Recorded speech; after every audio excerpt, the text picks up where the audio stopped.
Hey there, welcome back to Ava Mind. Today, we're talking about something that sits at the heart of every meaningful connection we build, something that often goes unnoticed, but when it's missing, we feel it instantly. We're exploring empathy, what it really means, why it's so essential, and how to bring more of it into your daily life, without losing yourself in the process. So, if you've ever felt disconnected from someone you care about, or struggled to really be there for someone without burning out, this one's for you. Take a moment to get comfortable. Let's begin. Some connections feel effortless, don't they? You meet someone and somehow, it just clicks. The conversation flows, the silences feel comfortable, and without trying, you feel seen, heard, understood. Other times, it's the opposite. You're talking, but not really hearing each other. Misunderstandings build up, emotions run high, and no matter how much effort you put in, it feels like you're still missing each other. So what's the difference? It's not about how often you text, or how many shared interests you have, or even how long you've known each other. At the center of real, lasting connection is empathy. Empathy is what creates emotional safety between people. It's what turns awkward silences into comfortable ones. It's what softens conflict and deepens trust. But here's the thing, we throw the word empathy around a lot. So let's slow it down for a second. What is empathy really? Empathy is the ability to understand and share the feelings of another person. Not fix, not judge. Just witness. It's the choice to step into someone else's emotional world. To say, I'm here with you. I might not have the answers, but I care enough to listen. Let's clear something up, because empathy often gets mixed up with a few other things. Sympathy says, I feel bad for you. Empathy says, I feel this with you. And understanding adds, I want to see the world through your eyes. You don't need to agree with someone to understand them. You just need to stay present. Because behind every strong reaction, every outburst, every shutdown, there's usually a deeper emotion. And behind that emotion, a need to feel seen, to feel heard, to feel safe. Now, let's talk about why empathy matters so much for connection. Human beings are wired for connection, but we're also wired for protection. Our nervous systems are constantly asking, am I safe right now? When we feel judged, dismissed, or misunderstood, our bodies answer no. We tense up, shut down, or we get louder and more reactive. And the connection, it frays.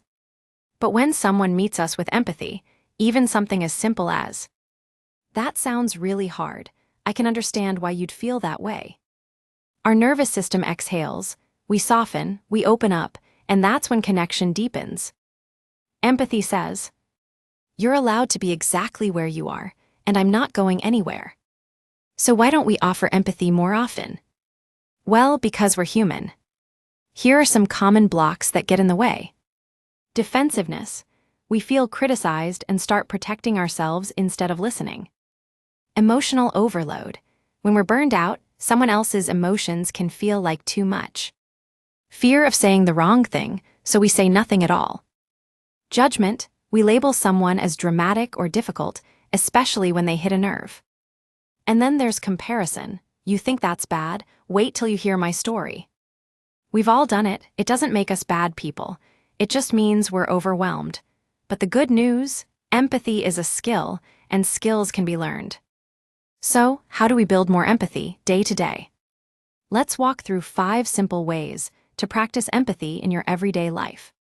1. Listen to understand, not to respond. Put your phone down, let go of trying to fix, and ask, can you tell me more about how you're feeling? What was the hardest part of that for you? Sometimes the most healing thing we can offer is silence. 2. Regulate before you relate. You can't offer calm if you're not feeling calm. Take a pause and breathe. If you're feeling triggered, come back to center before engaging. Empathy without self-regulation turns into reactivity, and reactivity fractures connection. 3. Reflect, don't rescue. You don't have to solve their pain, just be with them in it. Say, that sounds painful. I can hear how much this matters to you. Thanks for trusting me with this. Simple reflections build massive trust. 4. Stay curious, even when it's hard. When someone's reaction confuses or frustrates you, try asking, what might be going on underneath this?